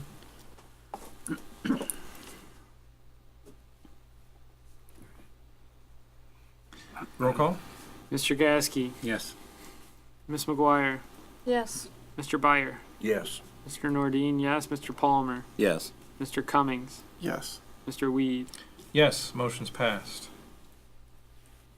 Okay. Anything else we need to define? I don't think so at this point. My only question is, are we going to consider a contingency or anything after this first candidate, or take that as it comes kind of deal? Any comments? I'm good with taking it as it comes. I think I'm good with taking it as it comes, Fine with yeah, me. yeah.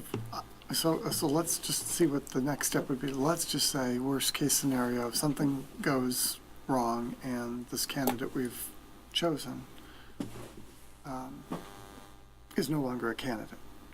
Are you suggesting then that we would then get back together as a special meeting? Or would somehow this committee, I don't see the committee being then empowered to then choose the next candidate.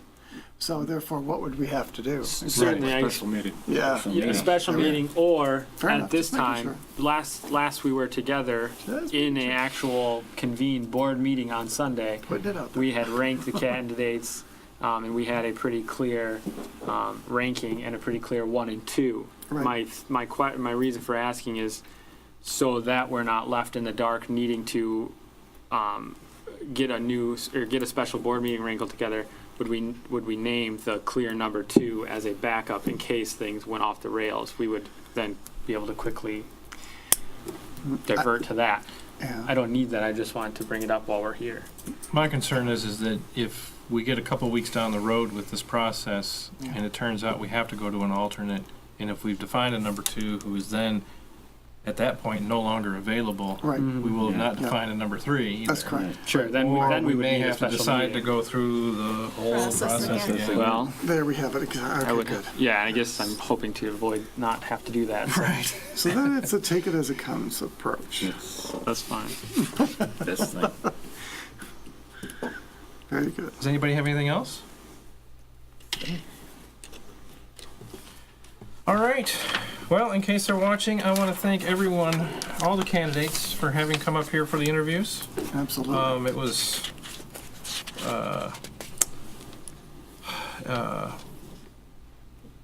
it wasn't an easy decision, but there was some highly qualified people that were available, and I appreciate that. Yes. Absolutely. think So we all, next we have is Warrior Pavilion rental fee waiver request. Yes, we have correspondence from the Lions asking that the pavilion rental fee be waived for June 28th. They are going to have a annual installation dinner ceremony, and it's going to be open to the public. I believe this is a recurrence of a similar event last year. They would, as has been the standard practice, provide a damage deposit, and execute the lease, but not pay the rental fee if the fee is waived. Comments? They are a very public-minded organization. I think we should definitely do this. So my motion is that we waive the fee for Warrior Pavilion for the Lions Club event. support. Motion by Mr. Byer, support by Mr. Gieske. And I would just mention, I will abstain from voting since I'm a Lion member, and it's actually my job to put on this dinner. So. You're not taking in funds for this yourself, are you? No. Okay. I don't think you're able to abstain. Okay. All right. Roll call? Mr. Palmer, Yes. Mr. Byer, Yes. Ms. McGuire, Yes. Mr. Cummings, Yes. Mr. Gieske, Yes. Mr. Nordine, yes, Mr. Weed. Yes, motion's passed. Next, the Oscoda Sable Chamber of Commerce request. Yes, we have a slew of requests here: the Blind Canoe Race, Annual Hup Canoe Race, 4th of July Parade, and Northern Lights Parade, some involving property use, others township support. Our general approach to these has in the past to be accommodating, with the understanding that we will provide support as it's available, and also that the township be named an additional insured party on the Chamber's insurance policy for these activities, again in the amount of $1 million as a minimum. Are we taking in any funds from the chamber for these events? Are we taking in, I am not aware of that we are. They're not, the chamber's not paying us No. for holding these events? Not that I'm aware of, no. No. Not that you're aware of? Is there? No. Okay. I mean, unless you, frankly, you know something I don't, I'm No. not aware of it. Yeah. I just want to know so I know how to expedite the voting on Yeah, this. yeah. If we were, it would be news to me. All right. Any comments for these? Yeah, and I would make a comment to your comment there, or your question. No, because Okay. I signed the checks. No, there's nothing coming your way. And nothing comes our way. All right. Any other comments? Yeah, I just note the boilerplate characteristic to the letters here. There are 6,000 spectators for virtually everything. The 4th of July parade and the winter deal. And anyway, I'm sure it works fine, but I read the second letter and the third letter. Where have I heard this before? So. All right, I make a motion that we approve the blind canoe race. Support. Motion by Mr. Weed, support by Mr. Cummings. Can we do it as a slate of events, or do we have to do them all individually? Probably be best to do them individually in case there was concern with any one. Sure. Okay. Because in the past, I think we just approved one. Okay. Mr. Weed, Mr. Cummings. All in favor say aye. Aye. All opposed? Next, I make a motion to approve the annual Hup Canoe Race. Support. Motion by Mr. Weed, support by Miss McGuire. I was about to say Miss McCummings, but Oh, boy. It's getting late. I am available. all in favor say aye. Aye. All opposed? Next, I make a motion that we approve the 4th of July parade. Support. Motion by Mr. Weed, support by Ms. McGuire. All in favor, say aye. Aye. All opposed? Make a motion that we approve the Northern Lights Parade. Support. Motion by Mr. Weed, support by Ms. McGuire. All in favor, say aye. Aye. All opposed? All four motions have passed. Next, the Library 2017 Annual Report. That is informational. All right, we've now entered the public comment period. There is a 4-minute time limit. Anyone may speak. When you come to the podium, please introduce yourself. Does anyone wish to speak?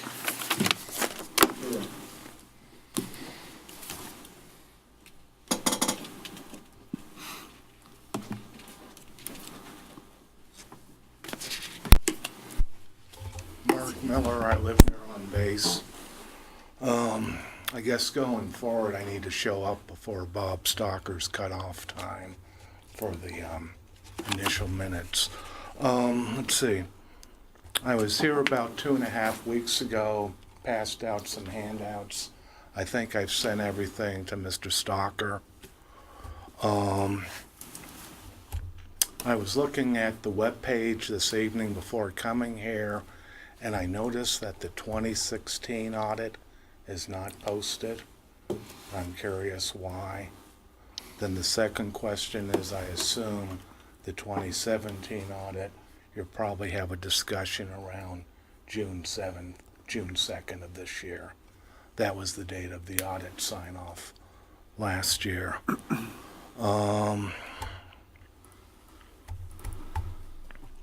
Regarding the superintendent position, I'm surprised that the board didn't reach out to the community and talk to some of the senior officials of our major employers.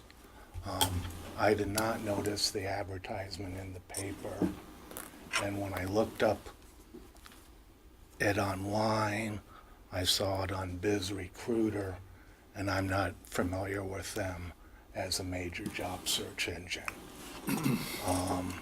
I didn't see it on LinkedIn. I didn't see it on Michigan Talent either. What else? When Mr. Palmer and Mr. Nordine do the background check, I'm going to suggest you may want to reach out to one of the major employers here in town or in the county who does extensive background checks and just subcontracted it out to them. And for the attorney, I don't know what Mr. Ebert's background is on labor law. It can get real tricky, so it may be worth paying an extra $100 an hour to have a specialist look at it.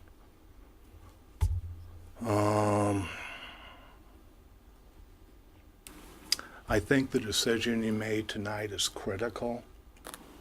The Air Force left 25 years ago. I had lunch with an investment banker, retired investment banker, last November, and he thought we should have been further along in the process. So I'm keeping my fingers crossed that this Mr. Schaefer from Brooklyn, Ohio, is the right person. Thank you for your time. Thank you. Anybody else wish to speak? Okay, then we're on to, Yes, one. oh, yes.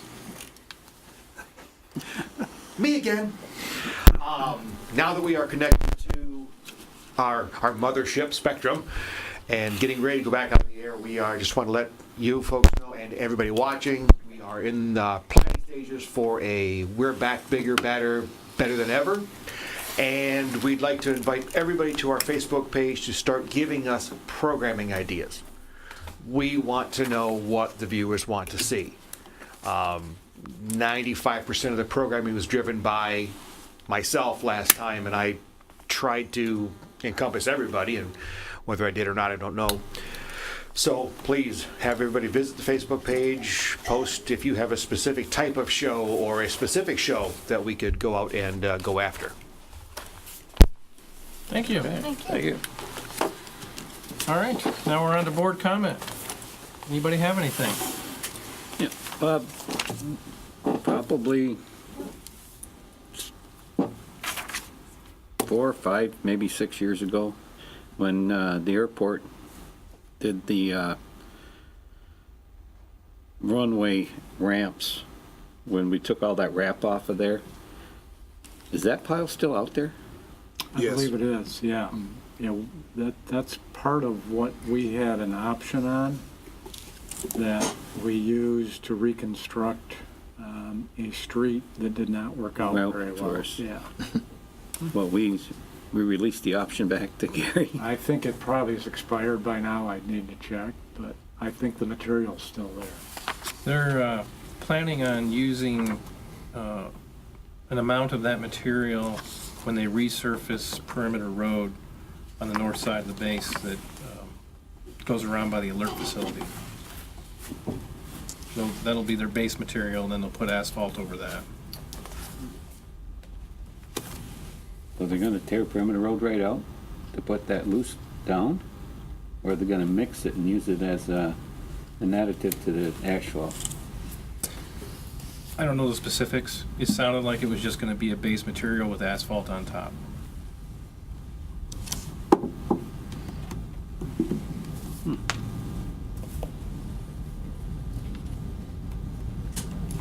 We'll wait and see. Anybody have anything else? I do. You mentioned in the subcommittee reports, project updates section, phase 1 of the water main project should be going out to bid next week. Is that before the next board meeting? Correct. Okay, so there's no action we need to do to Spicer's handling everything regarding that. okay. Okay, I just want to make sure that we don't run into any stumbling blocks, because, you know, just thought I'd ask while we're here, convened, if we need to do anything. Anything else? I did have something, it was just brief, and I wanted to say, I really enjoyed the meetings we've had, looking at the superintendent candidates, and I wanted to say it was a really pleasant experience, and I really appreciated everybody on the board being extremely collaborative, and the candor with the candidates was very high, and I just think that it was an entirely a pleasant experience. Thank you. I think it's kind of nice also that we have three thank you letters from half of the 6 people we talked to at this point. So Yeah.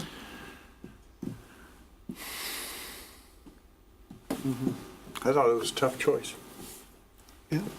Certainly. I expected going in that there would be some really good candidates and some really, not necessarily bad, but not a good fit. Right. And I didn't see that. They were No. just, No.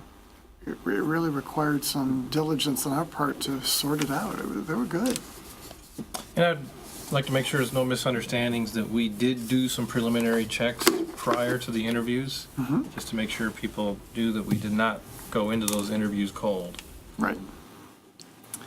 Good. So the background check that we're talking about is much more in-depth. Correct. Anything else? All right, then I need a motion to go into closed session with Mr. Stalker and our attorney to consider privileged and confidential client communication and the purchase of real property. So moved. Is there support? Support. Motion by Ms. McGuire, support by Mr. Gajewski.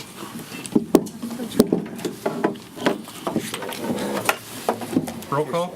Mr. Cummings, Yes. Ms. McGuire, Yes. Mr. Gasky, Yes. Mr. Palmer, Yes. Mr. Nordine, yes, Mr. Byer, yes.